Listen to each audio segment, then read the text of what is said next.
Hello, everyone. This is Coach Reslow from ResV Systems. Hope you're having a great start to your week. In today's video, we're directing it at parents, fans, and new coaches. We're going to go over some of the things that the officials have to deal with and their role in the match, especially since it's the beginning of the first week for high school. So we want to go over some of this stuff for you and get you that information. So let's dive right into it.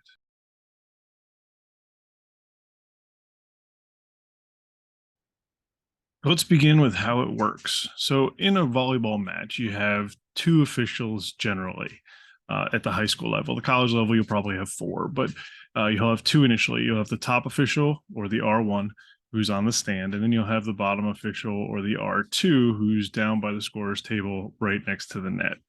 Those two men or women or both are going to run the show, and they're going to really provide all the rules and information throughout the match. And really, it's the top official, the person who's on the stand, that is the person that is orchestrating the entire match. All the other officials, whether it be the R2, the down official, or if you have line judges, they're all there to support what the top official is doing. So, in that situation, you'll see oftentimes that the top official will overrule calls. They'll say, all right, I had a better vantage point. And quite frankly, if you're on the stand, it's pretty high up. It allows you to see the whole court. You do generally have the best view of what's happening with the action on top of the stand. So if you have line judges that make a call, it's not out of the ordinary for the top official to say, nope, I saw it differently. We're going to go a different direction. Overrules happen all the time. Now, generally, the top official will do his or her best to work with the down official and the line judges. And the line judges are the people that are on the corners. They have flags sometimes, sometimes not. But for the regular season for high school, oftentimes they're players for, both teams, and their job is to watch the lines and make sure the ball and call whether the ball's in or out. But what you'll see is that the top official will try to do their best to work with all the officials to get it right. So sometimes you'll see a call, maybe somebody has it, somebody doesn't, and then you'll see the top official motion, come on over, let's talk about it. They'll take a quick second, share information, and then the official will send them back and then make the call. So that's the way the system works. Remember that the top official runs the whole thing. The bottom official or the R2 on the net, he or she plays their role specifically with watching the net and also, getting the substitutions in and out. But their whole job there is to support what the top official is doing. That's how the whole system works.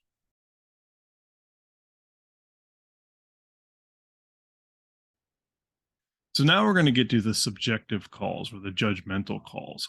And these are calls that the top official, the R1, makes that fits what he or she feels is the correct course of action or the correct violation that needs to be called. So one of the things you'll find is that everyone's decision making on what's a violation and what's not is slightly different. I mean, when the top official sees a setter, set a ball and it comes out weird, it maybe goes from one hand to the other and then flies out, that's considered a double and that's a violation. The ball, as a setter, you have to catch it cleanly and get it out of your hands really fast as if the ball has never changed speed. So if it doesn't do that, or something looks funky, that's going to get called a double and the signal is a two. But everyone's version of that or interpretation of that is slightly different, and it changes based on the experience level of the players. Calling a double in a high school match is completely different than calling a double in a college match or a professional match or an international match. The level of expertise varies, and you sort of have to, as a top official, you have to make a decision on what we call it the strike zone, I guess, but what's going to be acceptable, what's not, and you try to live up to that. And the same thing goes with lifts and illegal contacts. Like, one of the things that you need to know is that any first contact, you can do almost anything. So doubles or mauling or whatever, you can maul the ball, we call it. But after that, there's certain things that you're not allowed to do. So if you carry the ball or hold the ball or anything like that, it's considered a lift or an illegal contact. And again, it goes into that judgmental, subjective category because every official has a different version of what's good enough and what's not good enough. And then also based on the expertise of the players. Again, a middle school lift is going to be very hard to get because the players are inexperienced and they're learning the game. And if we whistle on every play, then no one's playing volleyball and no one's having any fun. Meanwhile, at a top high school level or a top college level, or absolutely at the international professional level, anything that looks remotely off, it's going to get called because the idea is that your expertise is really high, so you should be able to do it. So those are subjective calls.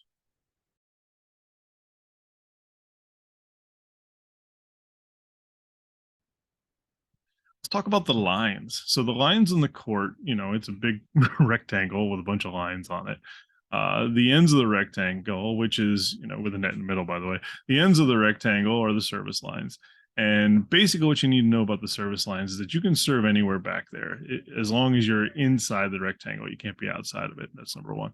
And number two, when you serve the ball, your feet, both of them, have to be behind the rectangle. You have to be serving from behind the rectangle. Now, what happens if someone is jump tops serving, they throw the ball up and they jump from behind the rectangle end line and then strike the ball and land forward inside the rectangle? That's okay. As long as their feet, where they make contact, were behind the ball, and then on contact, they weren't standing in front, it should be okay. If they touch the line at any point with their feet before they make contact or as they make contact, then that's a violation and the point will go to the other side.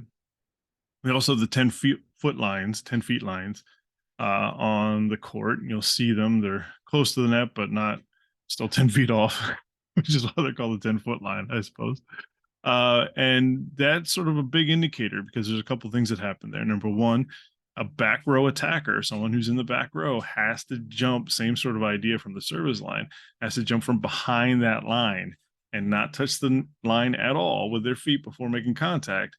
And then it's legal. If they step on the line or in front of the line and then they jump and make contact, that's another violation. The point goes to the other team. So that's one reason those 10-foot lines are there. Another is, and we'll talk about the Libero in a little bit, is that the person with a different color jersey, they can't set anybody with their hands in front of that 10-foot line. So if they put 1 foot or touch it at all and set the ball, and then the ball is higher than the top of the tape and someone strikes it, that's a violation as well. So that's the 10-foot lines, and that's how that works. And then the last is the center line. The center line is right below the net. One of the things that happens often is that people collide and hit each other from opposing teams on the block or on the attack, and stepping on that line. And you can step on that line. Both sides have access to stepping on that line. Now, once you go over that line, it's a violation and it's also a safety hazard. But that's one of the parts of the game that people don't realize, that center line belongs to everybody.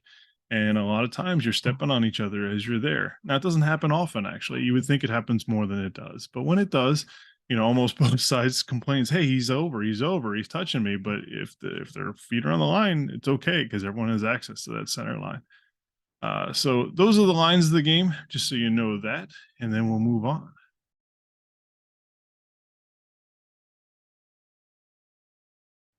Okay, let's talk about the net. So the net is something you can't touch. That's what it comes down to. Players can't touch the net at all. And it's the down officials, the R2's job to watch the net and call anything that happens. Now, that doesn't mean that the R1 can't call it as well. The top official sees a net, he or she will make that call. But really, it's the down official's job to watch the net because the top official is watching everything else, basically. So yeah, you can't touch the net on a block, on an attack, on anything. It is one of those things that's very hard to watch and see sometimes based on the speed of the players. In the men's game, especially, you got people that are jumping real high, hitting the ball real hard, and the block is coming in fierce.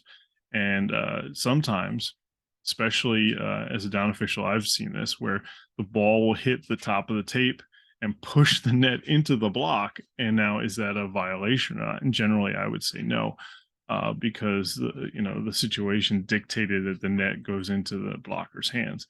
but it's hard. It's hard. Nets get missed all the time, and it's one of those things that can be frustrating for players and teams and coaches. But at the same time, you try to let the players decide it. You don't want to be in a situation where you're calling nets that may not be there. A lot of times, since it's happening so fast, well, the net's moving, someone must have called a net.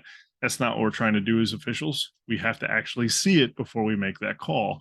And that's why we wait as long as we do. And sometimes things get missed. And, we'll talk a little bit about the human aspect of the officials at the end here, but, that's the goal. Now, there is sort of this thing where, and this is up to the officials as well. What happens if a net happens away from the play and it's sort of accidental? Do you call it or you don't?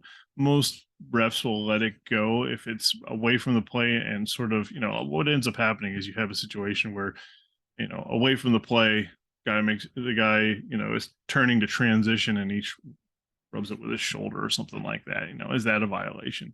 And rule book wise, it is, but sometimes that'll be let go just because the officials feel that it's not affecting the play.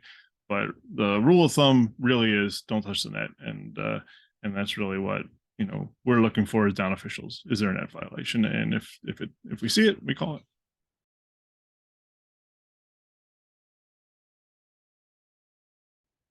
So let's talk about the libero. I sort of mentioned it already with the lines, but the libero is the player on the team that has the different color jersey.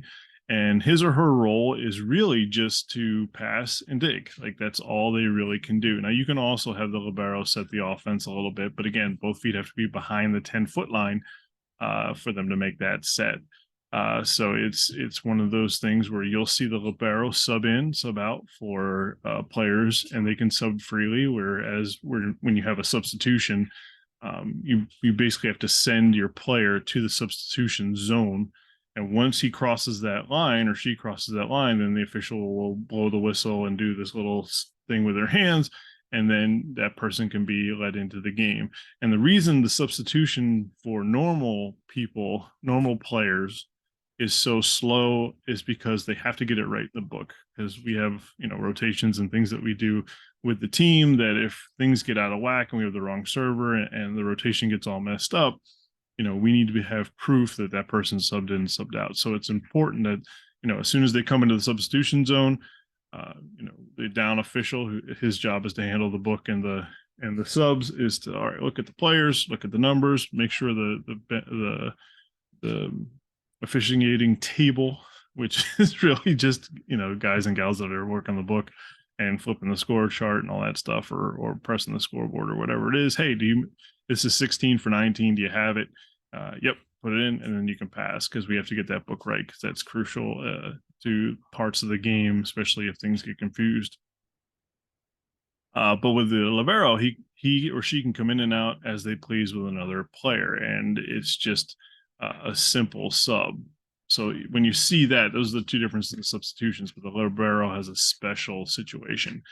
And then the libero, again, job is to pass and dig. You won't see a libero attack. You won't see a libero do any blocking, but you will see, from time to time, them set out of the system. And then all that means is that they're going to have the second ball. They're going to set somebody. And again, they can set with their hands as long as they're behind the 10-foot line. But oftentimes, if they're in front, they're just going to use their platform and set the ball. So that's the libero.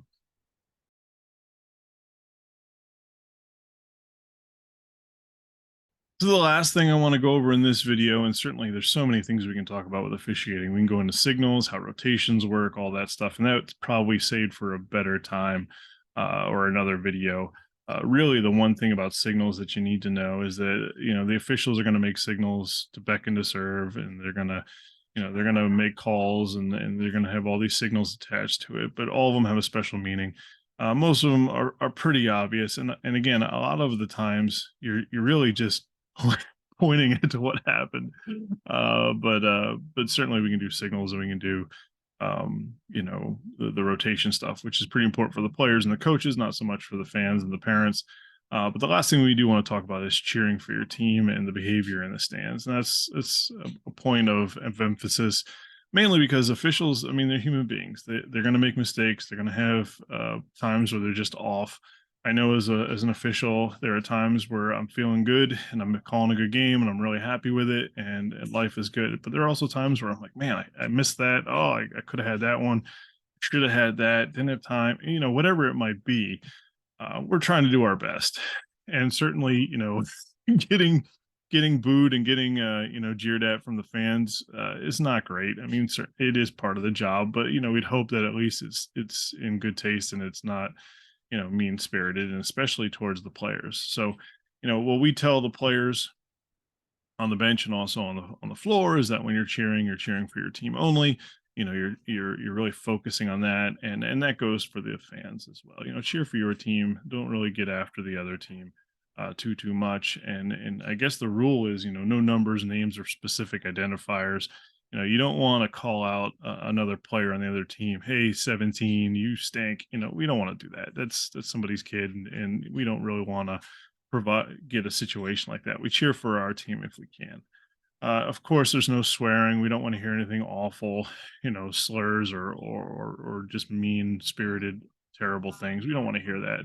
And the way it works is that generally, if we start hearing those types of things, the officials will try to find the site supervisor, and the site supervisor will go to the stands and say, "Hey, you got to knock it off, or you're going to leave." And certainly, if there's no site supervisor, we have to figure something out. But at the end of the day, we want to have a good experience for everybody. We want to play hard. We want the atmosphere to be dynamic. We want it to be awesome. We want to hear lots of loud cheering and all sorts of stuff. But we just don't want it to get out of hand, and we don't want it to be mean, and we don't want it to be awful. And that's still, I'm from the old school. I totally understand that the environment can be heated, and sometimes that's really a fun way to be in, but we just want to make sure that it's still tasteful. I guess. We don't want to be in a bad way. So that's sort of what the cheering aspect is. And again, with officials, our job is to orchestrate the match, and then certainly if things get out of hand from the fans, we can actually clear the floor. We can ask the site supervisor to get everyone out of there so that we play without fans. Things that we never want to do, and it hardly ever happens because most people are fine. Most times it's not that big a deal, but we do want to make sure that we're focusing on the right stuff, cheering for our team, cheering for our players, not being combative towards the other team, being respectful of their work, and vice versa. And then from there, when the match is over, certainly we hope it was clean, we hope it was done correctly, we hope we didn't miss anything. But at the end of the day, we did our best, and we play on and we play another day. So, well, I hope you like this video. I hope you enjoyed the information. Certainly, I can do more. Make sure to like and share, I guess. It seems so cheesy when I say it, but I'm just it's fun. It's one of those things where I want to provide as much information as I can. So I'm looking forward to doing that, and hoping people enjoy the video. So have a great rest of your week. Looking forward to seeing the results of week 1 of the high school season, and catch you soon.